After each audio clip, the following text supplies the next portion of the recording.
মহান শহীদ দিবস ও আন্তর্জাতিক মাতৃভাষা দিবস উপলক্ষে আওয়ামী লীগের আলোচনা সভায় কথা বলছেন প্রধানমন্ত্রী শেখ হাসিনা। সরাসরি যাচ্ছে সেখানে।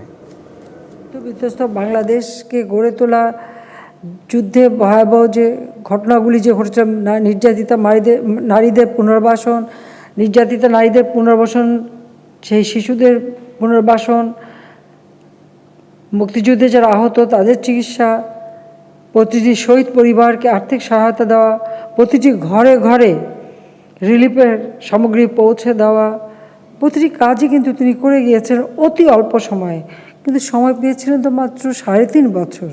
একটি জাতির জন্য এই সময় তো কিছুই না, কিন্তু এই সময়ের মধ্যে যত কাজ তিনি করে যান, আমরা যখন সেগুলি দেখি আমাদের অবাক হতে হয়। 21 বছর পর আমরা যখন সরকারে আসি, আওয়ামী লীগ সরকারে আসে, তখন আমরা তার সেই পদাঙ্ক অনুসরণ করেই আমরা কাজ শুরু করেছি। একটা মানুষের যদি একটা ঠিকানা থাকে, একটা ঘর থাকে, তাহলে তার জীবনটা অর্থবহ হয়।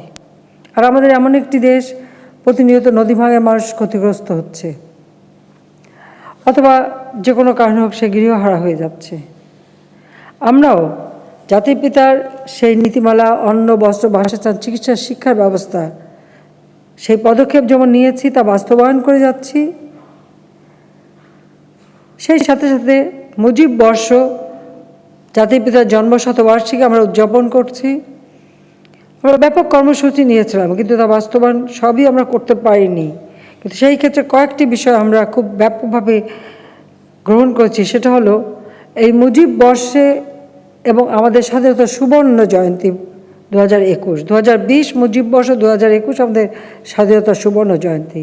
আমরা 2021-এর ডিসেম্বর মাস পর্যন্ত মুজিব বর্ষ এবং স্বাধীনতা সুবর্ণ জয়ন্তী আমরা উদযাপন অব্যাহত রাখব।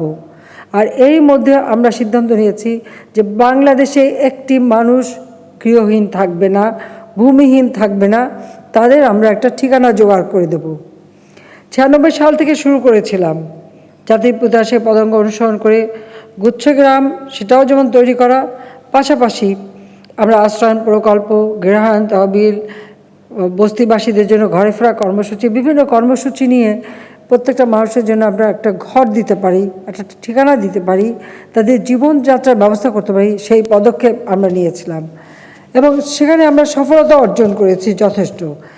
এ পর্যন্ত বিভিন্নভাবে বিভিন্ন মন্ত্রণালয়ের মাধ্যমে আমরা গৃহহীন মানুষকে ঘর দিচ্ছি। কাজে সেই 96 সাল থেকে এই পর্যন্ত আমরা 9,98,346 জন মানুষকে, যারা ভূমিহীন, গৃহহীন, তাদেরকে আমরা ভূমি দিয়েছি, ঘর দিয়েছি।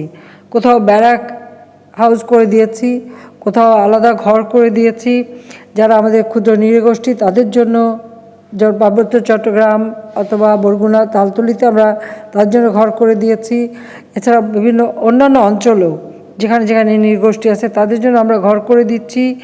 এমনকি যারা বেদে, যারা নৌকায় বাস করতো, তাদেরকেও আমরা জমি দিয়ে পুনর্বাসন করে দিচ্ছি।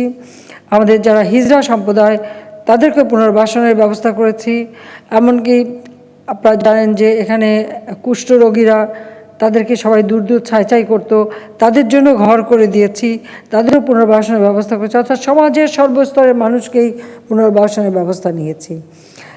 তারপরেও প্রতিনিয়ত নদী ভাঙন হয় এবং জলবায়ু পরিবর্তনের আঘাত আমাদের দেশে আসে, সেখান থেকে আমাদের মানুষকে রক্ষা করতে হয়। সেগুলি বিবেচনা করে এখনও যারা গৃহহারা হচ্ছে বা ভূমিহীন হচ্ছে, তাদেরকে আমরা ঘর করে দেওয়ার পদক্ষেপ নিয়েছি।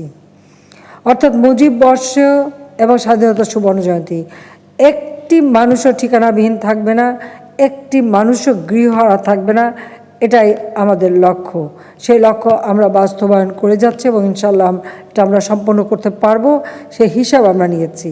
যখন এই ভূমিহীন গৃহহীনদের যখন আমরা ঘর দেবো, পাশাপাশি 96 সালে যেমন বলেছিলাম যে একটি মানুষও কুঁড়ে ঘরে থাকবে না, নিদেন পাখা কেনা টিনের ঘর দেবো, সেটা আমরা দিতে পেরেছিলাম। আর এখনও যাদের এরকম জরাজীর্ণ ঘর, হয়তো ভিটা আছে কিন্তু ঘর করবার টাকা নেই, আমরা তাদেরকেও ঘর করে দেব।